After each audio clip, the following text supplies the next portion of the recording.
Sir మీ fast tag పని చేయట్లా, balance ఉందో లేదో చూసుకోండి. బ్యాలెన్స్ లేదా? ఇదిగోండి 3000 ఉంది. అయితే మా స్కానర్ దే ప్రాబ్లం అనుకుంటా. సర్లే సార్, క్యాష్ ఇచ్చేయండి. ఇంకా ఏంటి సార్ క్యాష్ ఇచ్చేది?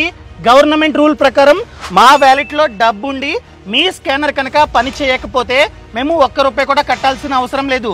మీరు గేట్ ఎత్తితే నేను వెళ్ళిపోతా. సార్ ఇవన్నీ ఎవరు చెప్పారండి మీకు?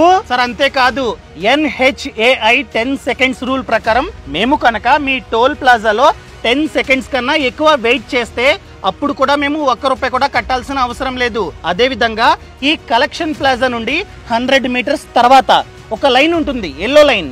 ఆ లైన్ తర్వాత మేము కనుక లైన్ లో వెయిట్ చేసినా కూడా ₹1 కూడా కట్టాల్సిన అవసరం లేకుండా వెళ్ళిపోవచ్చు. సో పెద్ద మాట అన్నాడు సార్ ఆడు. ఎత్తండి, వెళ్ళిపోతా. సార్ ఈ రూల్స్ అన్ని మేము పాటించాం, క్యాష్ ఇవ్వండి. NHAI కంప్లైంట్ నంబర్ అయినా 1033కి కాల్ చేసి మీ పైన కంప్లైంట్ ఇస్తాగండి. సార్ సార్ వెళ్ళండి సార్, గేట్ ఎత్తరా. సార్ కంప్లైంట్ మాత్రం ఇవ్వకండి. Bye sir. ఈ సమాచారాన్ని ప్రతి ఒక్కరికి షేర్ చేయండి.